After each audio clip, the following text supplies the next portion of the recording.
ตั้งแต่ก่อนมีสัตว์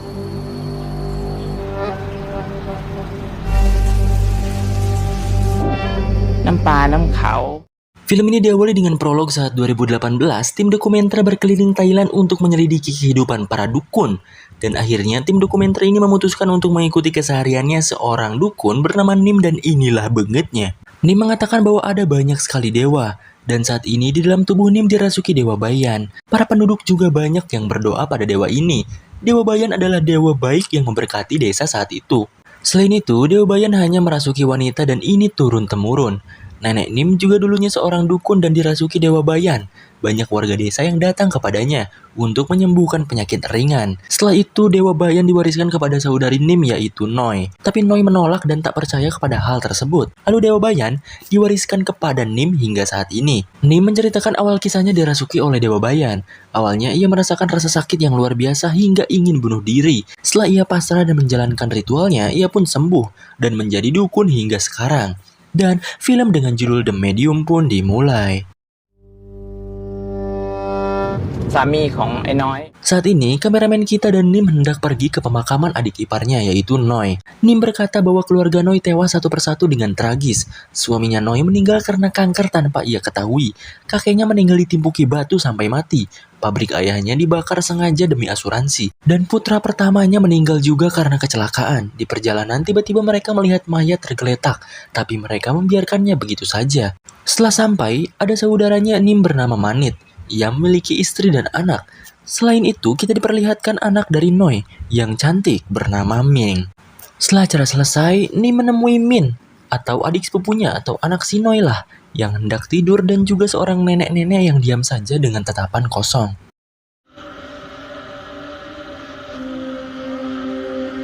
Keesokan harinya dikabarkan si nenek yang semalam Nim lihat ternyata telah wafat tanpa sebab. Nim di sana melihat Ming yang berlaga aneh. Ia pun mendekati Ming dan ternyata Ming benar berlaga aneh. Singkatnya, Nim mengunjungi kediaman Noi dan langsung masuk ke kamar Ming. Dengan terkejut, ternyata ia menemukan benda aneh di kamar Ming itu. Ternyata benda tersebut yaitu wampataba, gunanya untuk mengusir hantu dan penolak bala. Di sisi lain, kameramen kita sedang merekam Ming yang sedang jalan-jalan sore. Pertanyaan pun banyak dilontarkan oleh kameramen kita. Namun Ming hanya menunjuk ke bangunan sepi. Terlihat ada sosok makhluk mungkin manusia yang sedang duduk diam di sana. มีอะไรอะครับ Kembali pada Nim, awalnya menganggap dewa bayan mungkin akan diwariskan pada Ming. Namun ia juga masih belum bisa memastikannya. Sekarang kita akan berfokus pada Ming. Ia hendak pergi bekerja. Ia sangat menyukai pekerjaannya itu. Selain itu, Ming juga tak mempercayai soal dewa bayan sama seperti ibunya. Di sisi lain, kita diperlihatkan ibunya Ming alias Noi. Ia berkata bahwa dirinya pernah sakit karena hendak mewarisi dewa bayan. Jika ia menerima dewa bayan dalam tubuhnya, maka ia harus menjadi dukun. Tapi ia menolak hal tersebut. Ia sering berdoa kepada Tuhan dan pergi ke gereja. Maka dari itu, dewa bayan jatuh kepada Nim. Singkat cerita, kameramen kita berfokus kembali pada Ming. Ia mewawancarai teman Ming.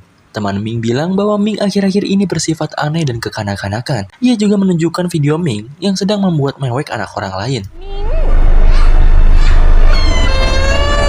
Selepas itu, Ming berjalan ke suatu tempat. Dengan lagaknya yang aneh, ia pun tidur di sofa tempatnya bekerja. Hingga paginya, Ming dibangunkan oleh pekerja lain. Sontak para staf dan klien kaget karena di selangkangan Ming terdapat darah yang mengucur deras. Ia pun berlari ke toilet dan bergegas pulang.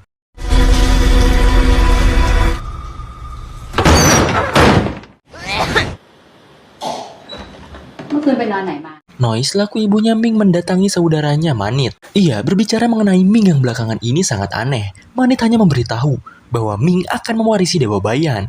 Tapi lagi-lagi Noi masih belum menerima hal itu. Akhirnya, kameramen kita memberitahu hal tersebut kepada Nim. Hingga besoknya, Nim mengunjungi rumah Ming untuk menanyakan hal ini. Tapi lagi-lagi, Noi menghalangi mereka. Singkatnya, ketika Ming bekerja, ia pun merasakan hal aneh dan kesakitan. Ming berlari menuju toilet, dan kameramen kita berusaha membantunya.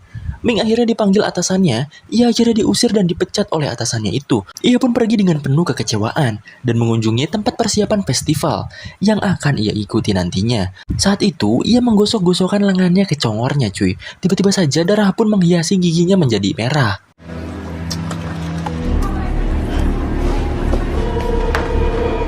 Dan pada akhirnya festival pun telah dimulai. Sifat keanehan Ming mulai keluar kembali. Ia mengabaikan keluarganya dan melempar-lemparkan sesuatu kepada para penonton di sana.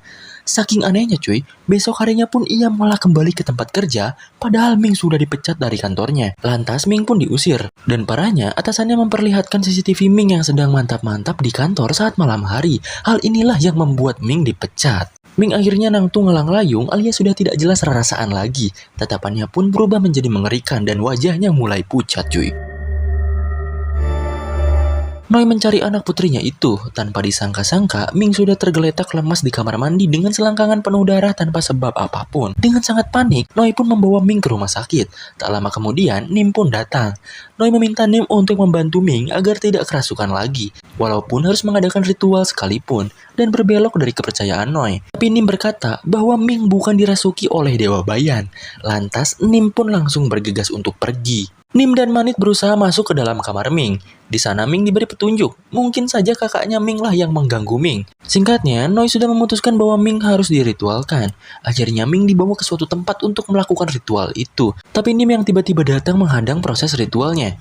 Menurutnya, akan berbahaya jika ada roh lain masuk ke dalam tubuhnya. Saat itu juga, Ming langsung mengamuk menghajar kameramen kita dan pergi kabur entah kemana.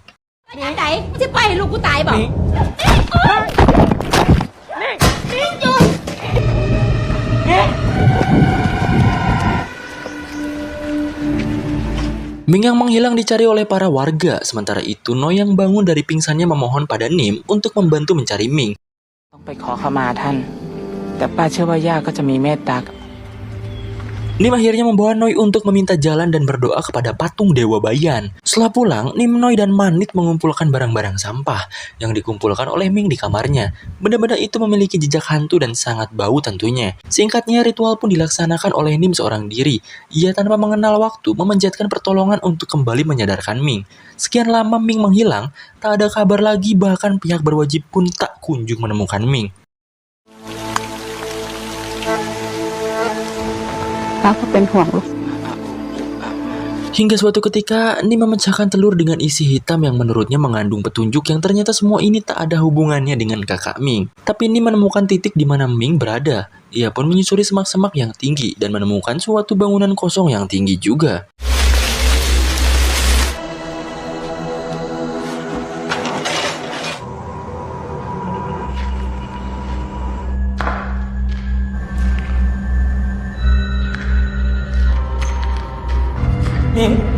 Setelah memasuki bangunan tersebut, tampak Ming yang sudah sekarat sedang berbaring di tumpukan sampah. Ming langsung dibawa ke rumah sakit lagi. Karena situasinya memburuk, Nim memutuskan untuk naik gunung lagi dan memanjatkan ritual. Tapi saat sampai di sana, ia kaget karena kepala patung yang ia sembah telah terbelah dari badannya.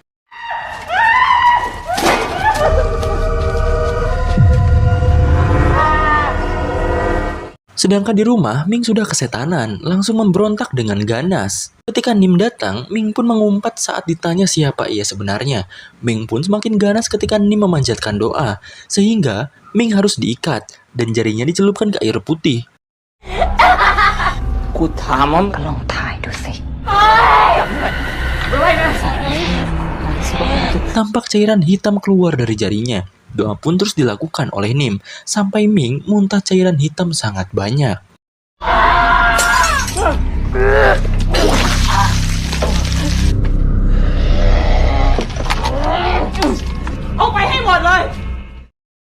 Karena kejadian ini semakin brutal, Ming pun diajak ke tempat di mana banyak orang-orang seperti Ming sedang diobati.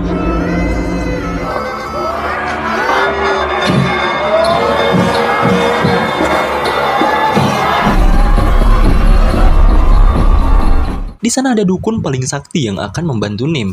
Setelah dicek oleh dukun itu, Ming diibaratkan sebuah mobil tanpa kunci. Siapa saja dapat masuk ke dalam tubuhnya. Terlebih lagi banyak sekali roh jahat yang menempati tubuh Ming saat ini. Pak dukun berkata bahwa sumber masalah ini terletak pada Noi, di mana keluarganya sudah turun-temurun melakukan pewarisan Dewa Bayan. Tapi Noi malah menolak pewarisannya. Dan akhirnya mereka pun sepakat untuk melakukan ritual besar-besaran di tempat di mana Ming ditemukan saat itu. คันเฮากำจัดมันได้นะว่าคนที่ต้องรับกรรม Singkat cerita, sebelum ritual besar dilaksanakan, beberapa kameramen kita menyiapkan kamera tersembunyi di beberapa tempat di rumah Noi dan Manit. Oh iya, Noi sama Manit ini deketan cuy, atau bisa dikata serumah lah gitu. Ketika malam pun tiba, Ming keluar dengan kesurupannya. Ia ngacak-ngacak segala hal, bahkan sampai pipis di meja cuy. Nah, daripada gua ceritain, mending kalian lihat aja ya, nih cuplikannya.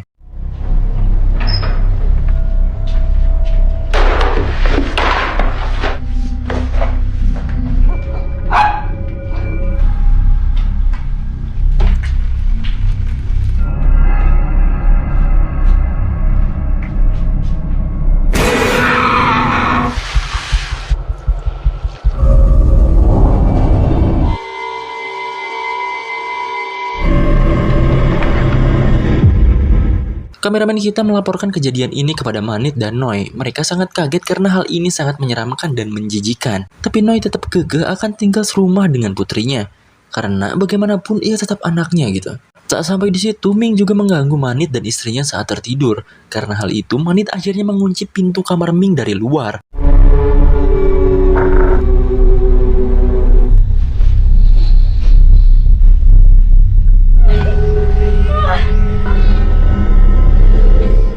Roy. Bodai. Singkatnya, saat Manit baru pulang malam hari, ia menemukan mayat rebusan anjingnya yang sudah matang. Ia pun berlari menemui kameramen kita berada. Di sana ia melihat replay saat Ming merebus anjingnya itu dan memakannya cuy.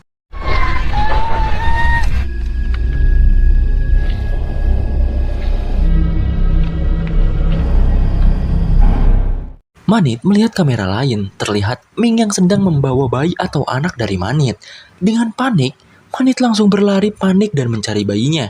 Mereka pun mencari anak Manit ke sana kemari.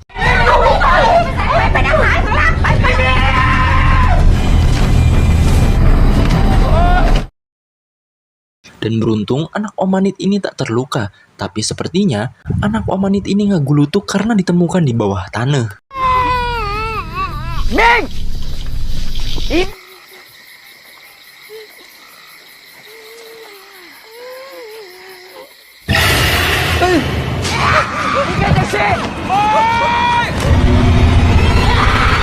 Keesokan harinya, Noi mencari Nim ke rumahnya. Semua akses masuk di rumah Nim terkunci dan terpaksa harus dibobol sama tetangga. Dan ternyata...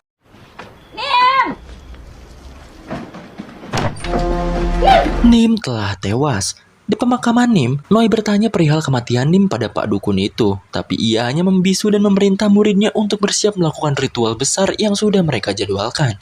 Pak Dukun dan murid-muridnya pun mulai menyiapkan properti untuk ritual. Rencananya, mereka akan memasuki semua roh jahat Ming dan memasukkan ke dalam toples, ibu dari Ming alias Noi yang akan dibawa untuk ritual.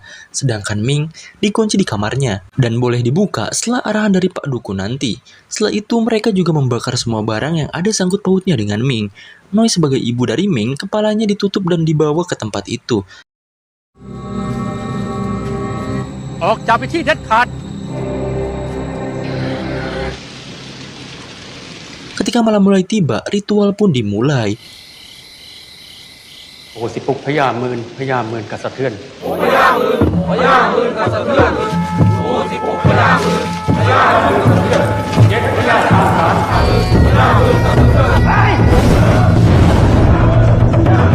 Tiba-tiba angin besar pun menerpa mereka. Namun mereka tak mundur dan melawan semua roh itu. Hingga Noi mengeluarkan darah dari semua lubang di tubuhnya.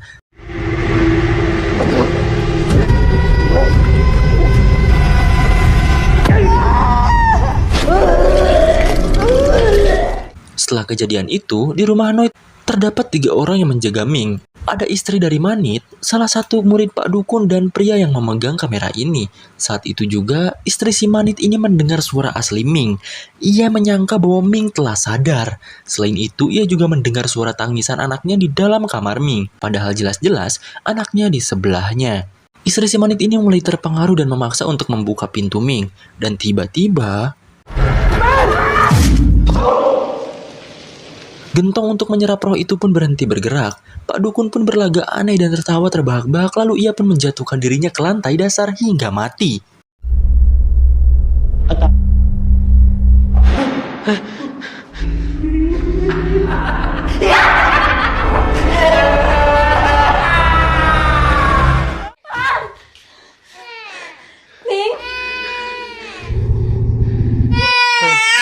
Benar saja, ini semua hanyalah pengaruh iblis Ming agar membuka pintunya. Dan akhirnya, Ming pun membunuh istri Noi dengan kaca dan lanjut membantai yang lainnya. Bang kameramen juga diserang. Ia langsung masuk ke kamar untuk berlindung. Di sisi lain, tim kameramen lainnya yang menjaga area luar bangunan mulai menyalakan lampu kameranya. Di sana, para murid si dukun mulai dirasuki setan dan berubah jadi jelmaan maung.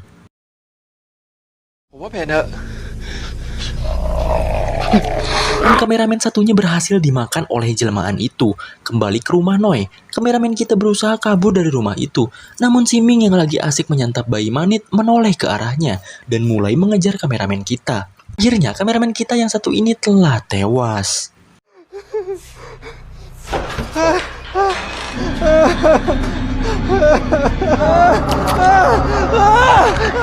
Kembali ke tempat ritual yang semakin kacau, Manit mulai bingung dengan semua ini. Ia juga makin bingung setelah melihat istrinya tambah aneh.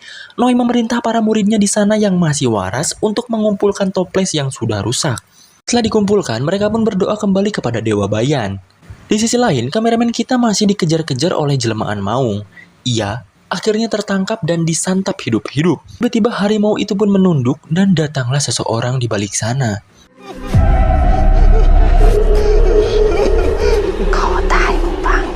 Noi yang semakin gila membalik dupa yang ia tancapkan, dan tiba-tiba murid lain pun membentur-benturkan kepalanya ke tembok hingga pecah. Murid yang lain pun mulai kerasukan dan menggila semua. Bahkan kita juga kehilangan kameramen kita lagi karena dimakan oleh si Manit ini. Setelah itu, Manit berlari ke tepi jendela dan melompat terjun bebas. Saat ini, satu-satunya yang masih waras adalah kameramen kita ini. Setelah dijegat oleh Ming dan gerombolan maung lainnya, kameramen kita langsung mematikan senter kamera dan mengubahnya ke infrared. Setelah itu, bang kameramen kita menyoroti Ming yang mulai berinteraksi dengan ibunya. Noi masih berusaha berbicara kepada Ming, tapi Ming malah mencekik Noi. Lalu ia juga menyiramnya dengan bensin. Ming juga menatap ke kameramen kita.